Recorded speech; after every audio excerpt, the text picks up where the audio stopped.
everybody, happy Homebrew Wednesday. It's Brad here at Hokie Channel, Wild Boys Brewery. I was going to do my weekly Homebrew Wednesday update. Got my Hokie Homebrew ESB done yesterday. I got some footage of the bowl, Brewday yesterday.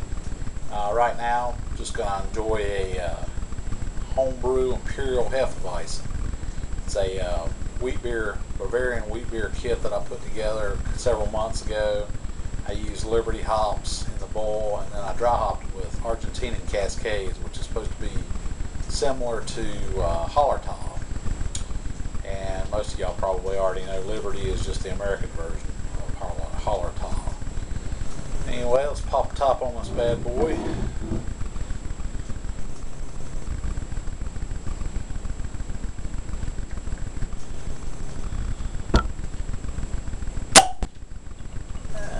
Nice carbonation.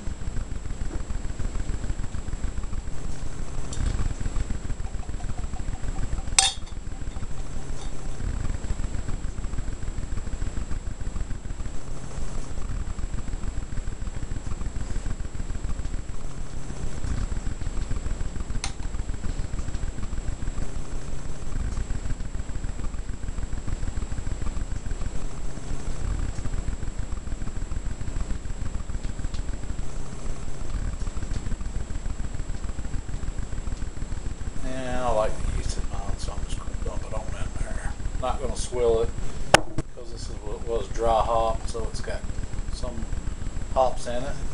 Check it out. Yummy goodness. For all you guys that like wheat beers, this is a pretty tasty one. Cheers.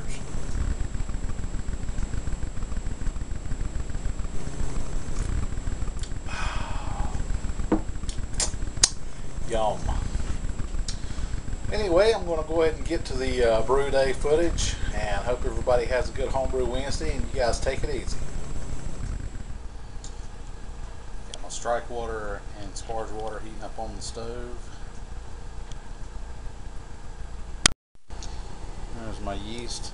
I'm using Wyeast 1275 Thames Valley. I'm preheating my mash tun right now, and I'm getting ready to put my grains in after it heats up for 15 minutes. I got about a minute left on that. Alright, here's my dough in. Looking yummy.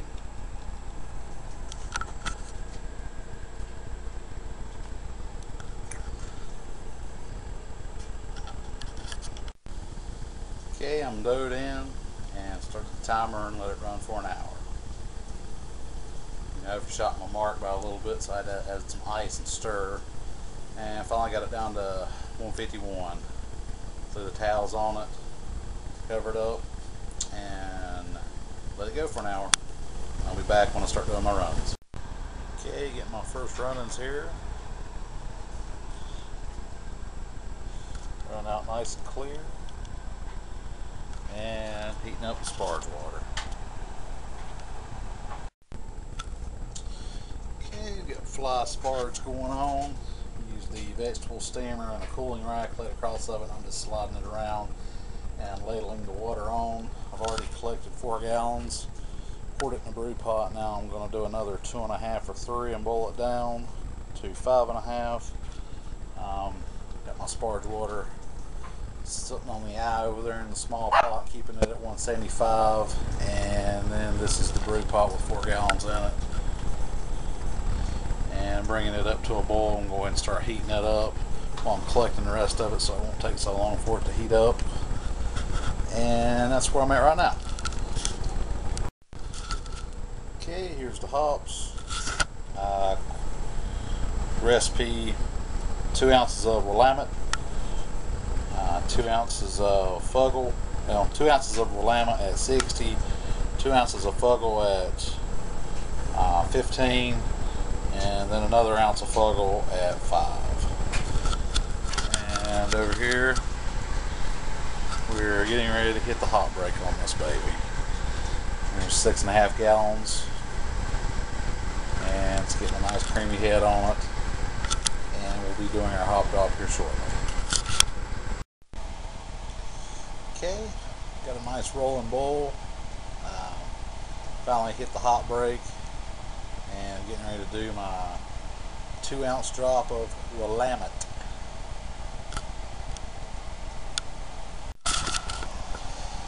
Alright, you can see the green foam. Got the Willamette in there. Give this baby a stir. Get them worked down in there a little bit.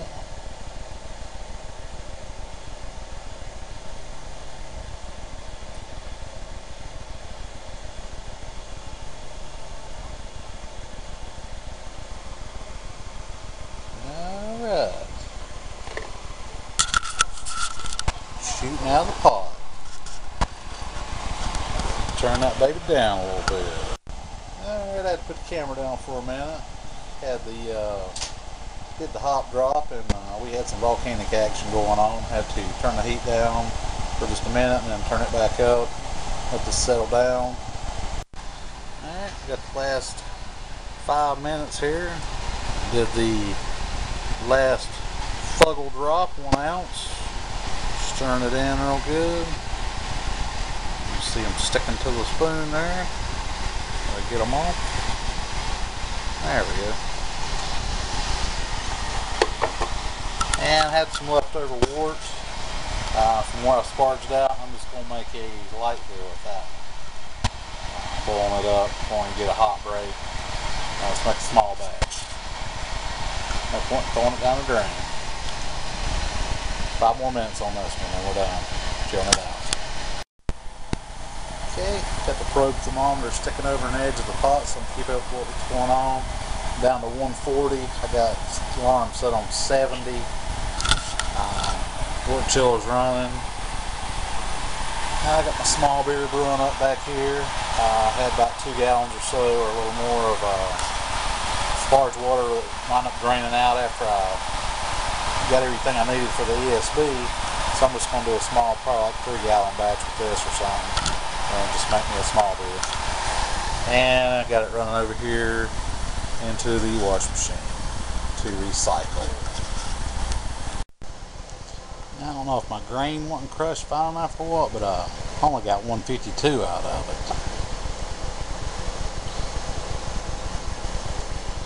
Anyway, should still be a good beer. It's got a good color. It's nice and clear. That's what the yeast pitched. I'm ready to put the fermenter on it. And okay, I got my yeast pitched. But anyway, this is the 1275 Thames Valley Ale batch. It's in the fermenter. Getting ready to throw the lid on it, throw the airlock on it, let it ferment for a week, and put it in secondary for 2 weeks.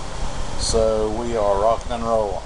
Hokie Wild Boys Brewery channels, ESB, Hokie Homebrew Yeast Challenge batches in the fermenter.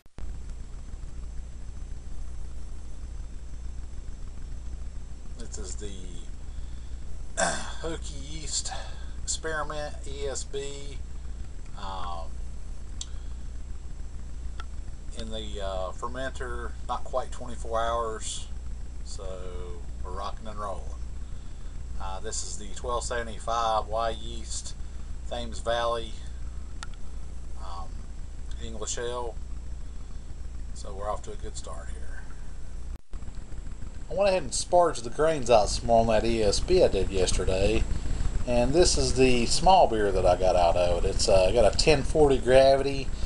I did 1/2 ounce of Galena for 35 minutes, and then another 7 grams of Galena for 15 minutes, and then for 5 minutes I did the other half. And I think I'm going to go ahead and dry hop it with something else after it gets done fermenting, and just do like a little small batch of a IPA out of it. And I just figured I'd get more use out of it drinking it than I would be just pouring it down the drain. There's sugars left in the grain, so I went ahead and used them up. This container is not completely airtight. It's got a little bit of around the lid's got a handle on it, and I think where the pins go in, it leaks out a little bit. So I don't have any airlock activity going on, but you can see it's fermenting. It's got the bubble pushed up just a little bit on the other side, but you can see it's fermenting like crazy. So got a little extra treat out of that batch. Cheers.